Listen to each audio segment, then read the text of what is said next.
Is Insurgency Sandstorm worth our time? We're going to find out. Welcome, everyone, to episode 152 of 1 Hour, 1 Decision. I am Chris. And I am Tom. And we take 60 minutes and play a random game on Xbox Game Pass and decide that. Is this game worth our time? Let's find out. We will find out. As we are going to be talking about a game developed by New World Interactive. Never heard of them. Never heard of them either. But well, we did now. We did now because we played their game, and this game came out back in December of 2018 on the PC, and then on the consoles, PlayStation and Xbox, September of 2021. Quite a gap there. It is quite a gap. I guess they were having some issues getting that onto the consoles or something like that, but so be it. I played this on the PC, and it was 23.24 gigabytes on the PC. Tom, what about you? That is very interesting, Chris. And I wonder if it has something to do with how long it took to get to consoles, because on the Series S, it is a paltry 9.5 gigabytes. Good golly. What kind of savings did they do, Tom? It's almost the third the size. It took 3 years to get there too, so maybe it is. That's 3 years of reducing it as much as they can. But we do need to find out what kind of game is Insurgency Sandstorm. I put online first-person shooter, which you used some slightly different words. Yeah, I didn't put the online part, but yes, that is very much part of this game. It is a first-person tactical shooter. But I left off the tactical part, and that is very important to this game as well. Yeah, it really is. And what else is important is that game loop. What is that game loop? I have kill enemies while capturing or defending control points in order to gain XP and level up your character. Rinse, repeat. Rinse, repeat. I just say complete objectives with your team and survive. Yes. Well, I suppose if you die, you wait a while. Yes, you do need to wait a while. There is respawn, thankfully, in this game, unlike some shooters. But, we'll get into that. What are our likes, Tom? Let's get into them. Okay, well, I will start by saying I was very impressed by the tutorial. Yeah. I think that tutorial mission was an excellent intro to the controls and also the mechanics of the game. Yeah. It is an online game. So I was nervous that it was just going to dump you into the online and, try to do a half-hearted tutorial while you're playing online. Right. Thank goodness it doesn't do that. Online is just not a great way to teach a game, and this tutorial solves that perfectly. Absolutely. I wonder if this was like shoehorned in later in the game or if it was there early during the release of the PC. But I agree. This was a good tutorial, even though you and I have played many shooters in our lives. It was still good because there are different things that this game does. Like, I guess it feels a little bit more realistic than, say, like a Call of Duty or something like that, because they talk about how there's like momentum a little bit with your shot, your stamina, how that really takes a toll on like you steadying your gun. And in fact, they even says, I think in the tutorial, it mentions how even when you're aiming down sights, you might not necessarily be hitting the target down your sights because of like, I guess the environment and how that comes into play with the bullet's trajectory. So I was like, okay. It was a little annoying. That was one of my dislikes. But anyway, I also thought the audio in this game was really good. It was like, with whether it was, hearing the stray bullets whiz past your character or the incessant yelling and shouting of your teammates, or just the explosions and stuff like that. You like everything had and felt like there was an impact. Like you were just like, okay. This feels real. And I really appreciate it, especially when I got online.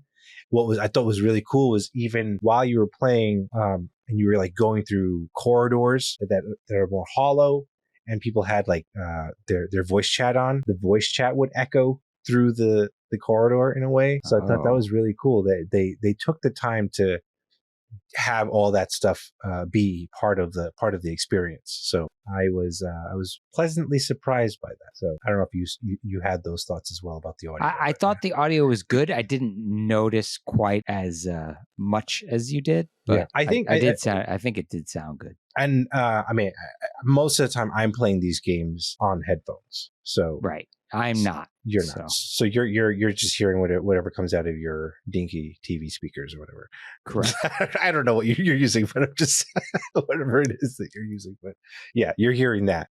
I thought also with regards to the experience, there's also even a sense of weight when you're shooting and moving. I don't know if you felt that in this game, but like there was like just like you knew you were carrying like either like a rather hefty sort of rifle or whatnot, and like just the way the animation was like when it brought it into the screen and whatnot, it was just like, okay, all right, I get it. I'm understanding that. It didn't feel as snappy as like say a Call of Duty or whatnot, where it's like boom, boom, boom, like you're just like it feels like with those games, it's like you're playing with plastic guns or something like that. I mean, you know, some guns are plastic, but that's besides. So. Yes, I know what you're saying, that you feel the weight of your equipment. Speaking of equipment, I think it does a really good job of giving you options for customization. Mm-hmm. Not just the weapons and things like that, which you can like pick a default weapon, but then on top of that, you're making customizations to that weapon based on how many points you have to allocate. But you also have the ability to change what your character looks like cosmetically. So that's true. You do have, I think, a lot of control over how you're playing and what you look like to other players, which is nice because it is an online game. So yeah, absolutely, that is true. And I love it when a game also incorporates, I guess, destructible environments and stuff like that. And so that was really cool that I'm able to, if there's a character or enemy behind a hollow door or whatnot, I can shoot through that door and take them out. Like that was a good feeling. And I got an achievement for that too. So that was cool, being able to do that. And we kind of touched on it with our kind of game visit part of the show, but teamwork is really important in this game. And like, you can't be a solo guy running around. You can't be Rambo or, Master Chief or whatever and just think you can go and take everyone out. No, you need to work as a unit, and there's friendly fire. There's friendly fire, so you can't just like be going around just spraying bullets everywhere. You will shoot somebody you don't mean to shoot.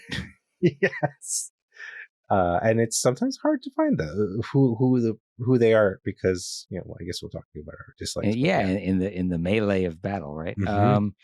I wanted to mention that I think leveling up and increasing your loadouts felt like progress. So like as the rounds move forward, you get more points to upgrade your guy and take out more equipment, and that feels good.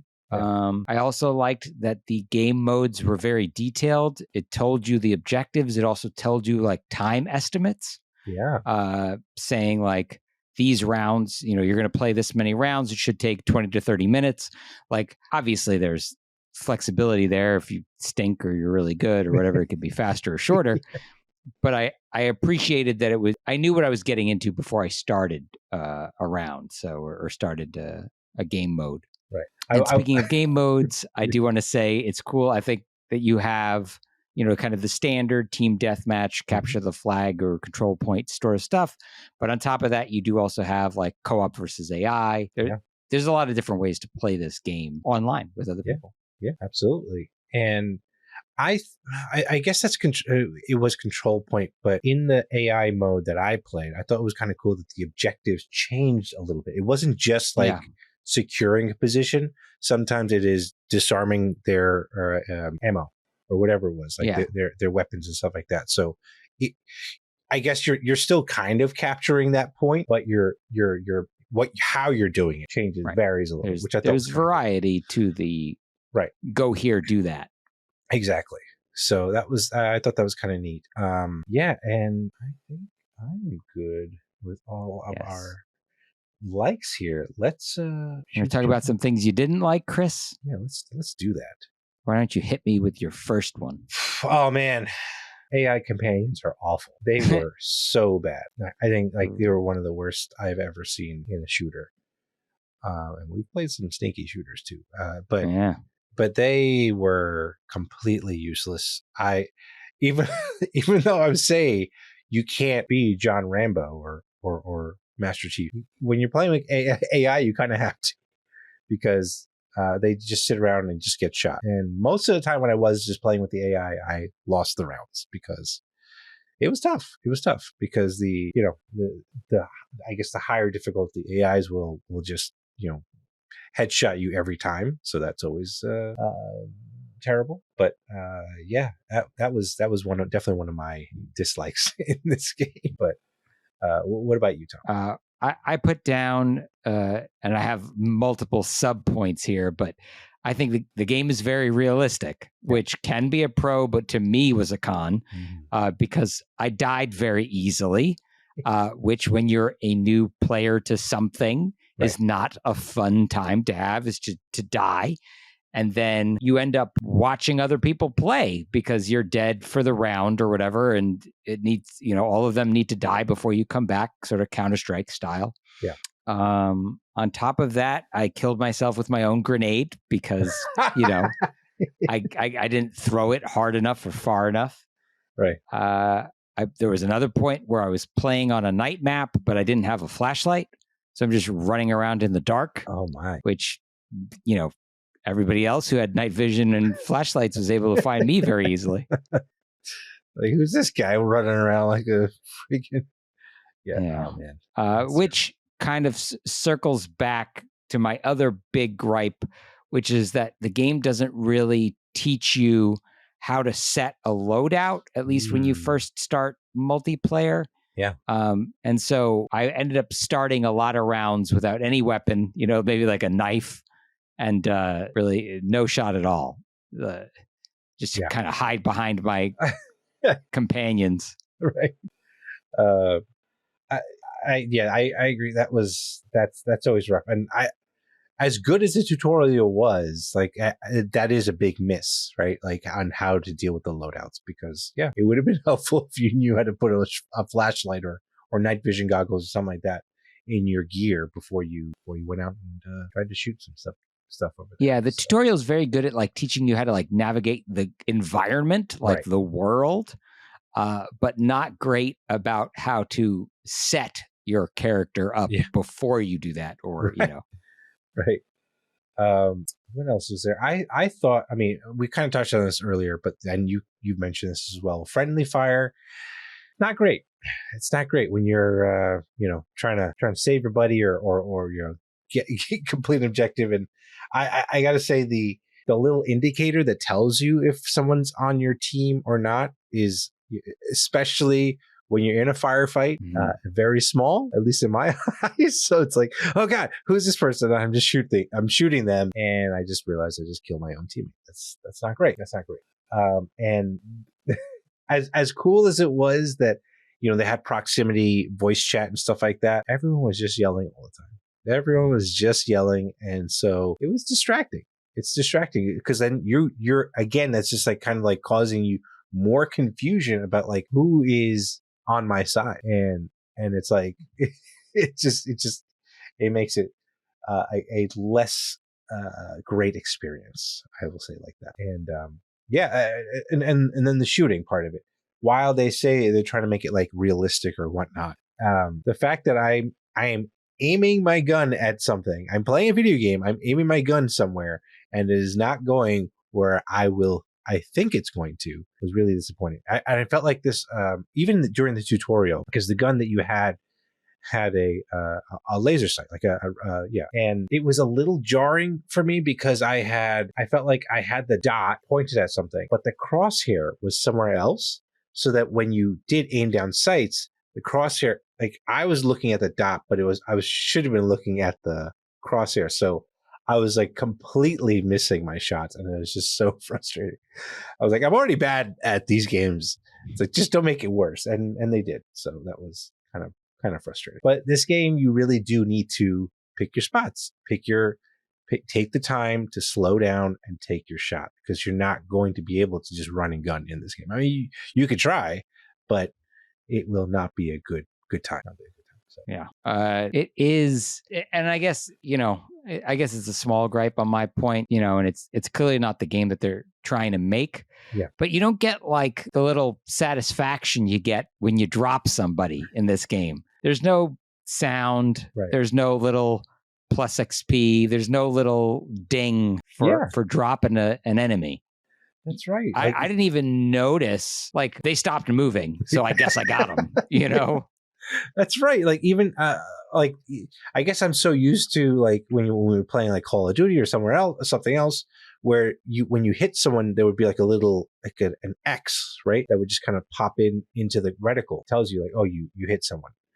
And that's just like a nice indicator. And here it's just like, nope, you got to just confirm that you have the kill, and that's it. Because you could shoot someone and they could still be alive, and they could just take you out as you are running away, thinking that you've killed them. So yeah, I guess again adding to the realism, but it's more than once I thought I hit someone, and I guess they just went prone, and I was like, oh, they're still alive down there. Like, I got to keep shooting. Yeah, I mean.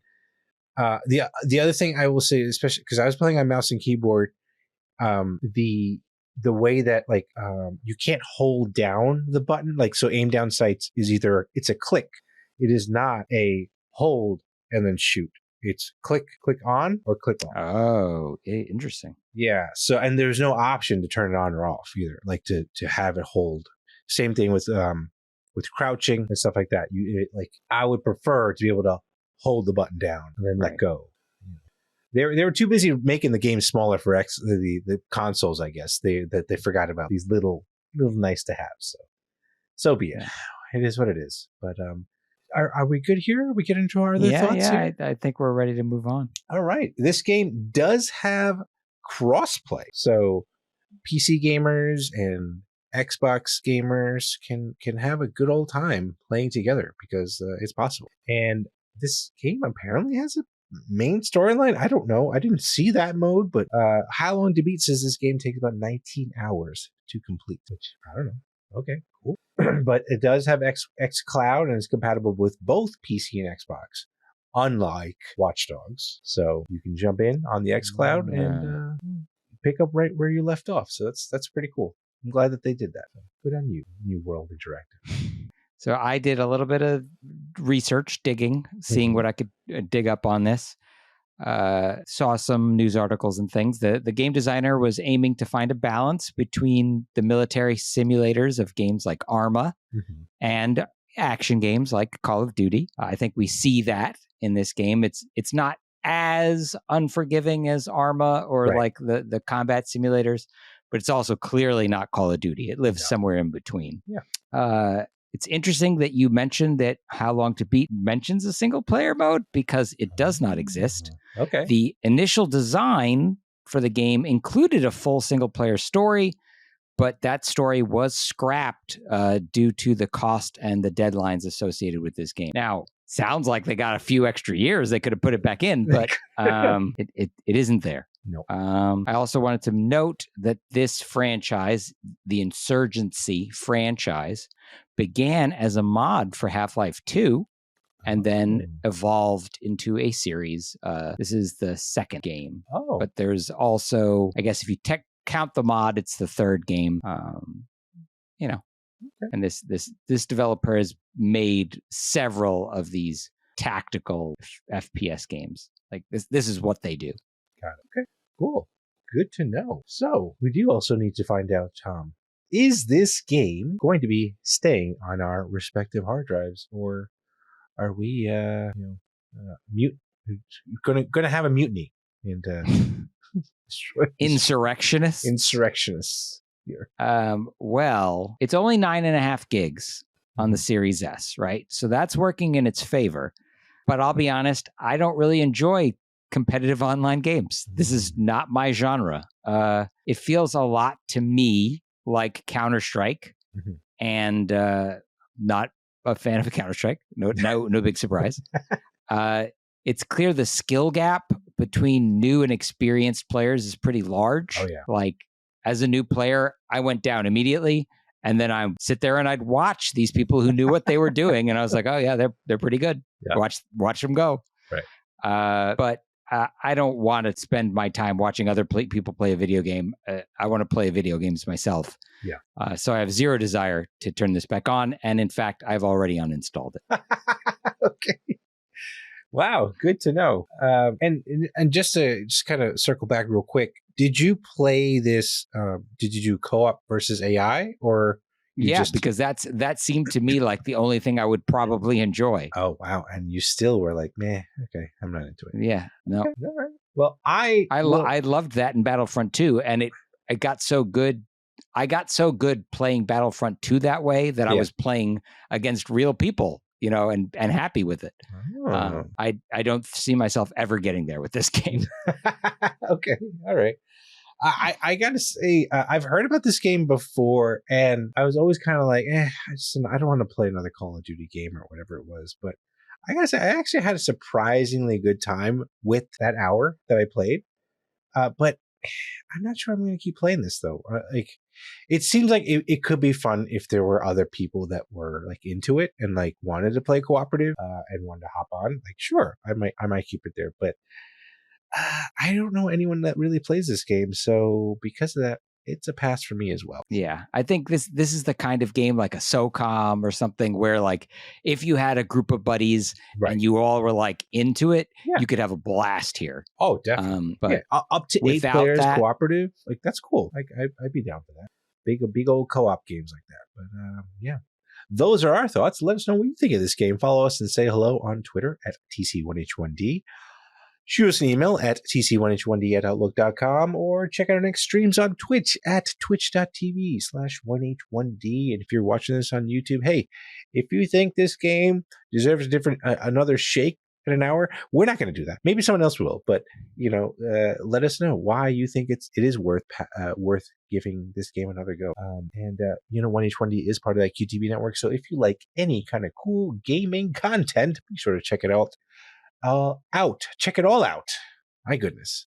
At quitthebuild.com/network. Now, Tom. Yes, Chris. We do need to find out what we're playing next. Yes, but I have heard that we are not going to the surprise me button. Oh, you are right. We are not. And in fact, we are going to be playing Persona 5 Tactica as requested by Slade from the Game Club Pod. He's going to be on the show. He's a big Persona 5. I don't know if he's an overall Persona fan, but anyway, we'll talk to him about that on our next episode, and we will catch you on the next episode. So thank you so much, everyone, for tuning in, and see you then. Thanks, everybody.